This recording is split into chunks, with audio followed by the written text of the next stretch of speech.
can you tell us a little bit about this play and why you chose to include it in the season? Well, it sort of fell into my lap, I will say. It fell into my inbox by Providence Divine. And I said, I have to do this play. If there was ever a time to do this play, it's right now. It's so funny and so heartfelt and so important. Yep. And then I've been trying to get Ilyse to work with us for about 10 years now, and Ilyse was free, and I said, all right, she's free. This play is great. We're doing it. I just thought it was really important to, in a accessible, fun way, bring this topic of women in history and people that we've forgotten in history to light. As she was saying, this is your first time working with the theater. It is. The play is a follow-up to 44 Plays for 44 Presidents by the Chicago-based group, the Neo-Futurists. Can you tell me a little bit about what resonated to you about this play and what it means to you? Sure. So I'm so excited to be working with Hub. I have known Lauren for about 10 years, and I had been working out of the state many summers, and I happened to be here. And when Lauren gave me this play, I read it and immediately said yes. It is a piece, I've never seen 44 plays for America's presidents. Yeah. But when I saw this play that focused on the women and the women who were often in the background, forgotten, sidelined, we learned so much about the First Ladies. I'm sure most people think of First Ladies as just wives. And so many of these presidents relied on women who were sisters, who were daughters-in-law, enslaved people. There are so many women that supported these men in ways that we don't even know. And for me, being a woman, I am always wanting to work on pieces that empower women, and I feel like this one does that.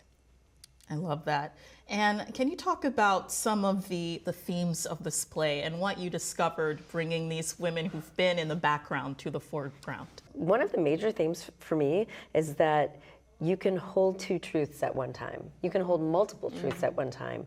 We talk about women who opposed votes for women, but upheld freeing their enslaved people. We have women who did not love their husbands, but stood by them. We have women who ran our country without being elected. So there are so many themes, and sometimes, so it really is 46 plays. It's 46 vignettes based on the president. So it's more than 46 women. Some of the presidents had multiple women supporting them in one way or another. And they're all written in different manners. One is like a French 1960s film. One is a puppet show. One is a dance piece. One is a rock anthem. Wow. Several are monologues. Several are scenes. I think we've got I guess it wouldn't be a barbershop quartet in this case, but a beauty shop quartet. Exactly. Yes.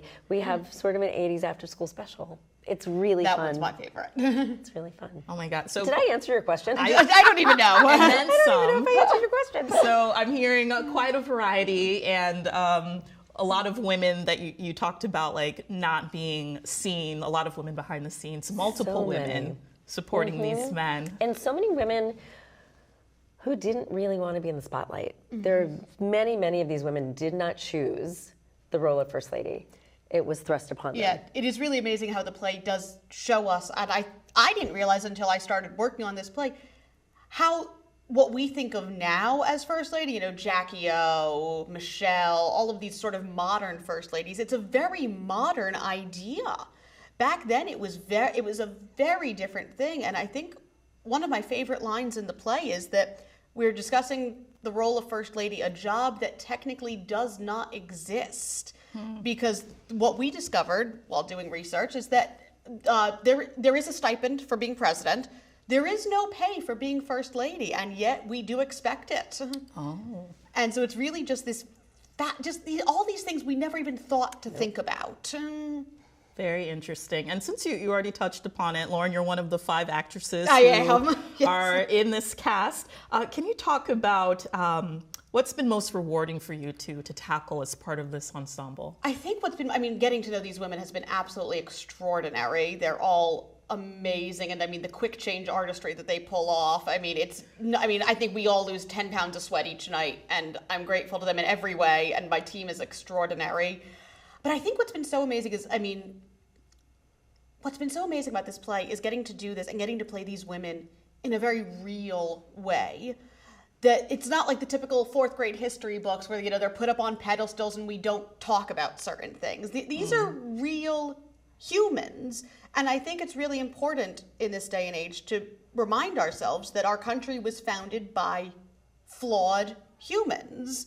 And so democracy is not a spectator sport. Democracy is something that requires active participation and sometimes active reworking because they were human. And that's okay. It's okay that they were human. Definitely. And who are some of your favorite first ladies and why? That one's hard. I will always love Jill Biden just because she's a fellow Eagles fan and we got to represent. But it's hard for me not to say Jackie O. Oh. I think she was so young and so poised and so gracious. I lean toward her, but there are so many. There's so many that, just in the middle chunk of our history, so to speak, that I knew nothing about. Lou Henry Hoover, she did so much. I'm just learning about her now at the age of 36. That's a crime in and of itself. We won't tell no one. It's super interesting because we all love Michelle Obama. Right. I love Betty Ford, and they're the modern people, the people that we know. It has really been fascinating learning more about our early first ladies. Yeah, particularly the ones that I feel like the later early ones almost, because everyone knows about Martha and she's iconic, but there's certain in the early it's like I had no idea. And I will always say Abigail Adams. Abigail Adams. Because she was a feminist before it was a word. Yes. And she's also got a fabulous rock number in the show. It's something straight out of Six the Musical. It's great. Oh my, who can say no to a good rock number? And something that I found very interesting about the production, there's going to be a voter registration drive held in conjunction with the show. Yes. There'll also be registration forms available. Why was it important for the theater to do this? It was really important. Hub, we always like to do some sort of community outreach or something with our shows. Sometimes we'll do a food drive. Sometimes during our show around Thanksgiving, we'll do a toy drive to get ready for the Christmas holiday and the holiday season. But it was really important for this one because I know this is not an easy election we're about to have, and I get that. And I know people are a little tired, but I really wanted to remind people that it's not you have to be an active participant in your government. And it is ridiculously easy to fill out this form.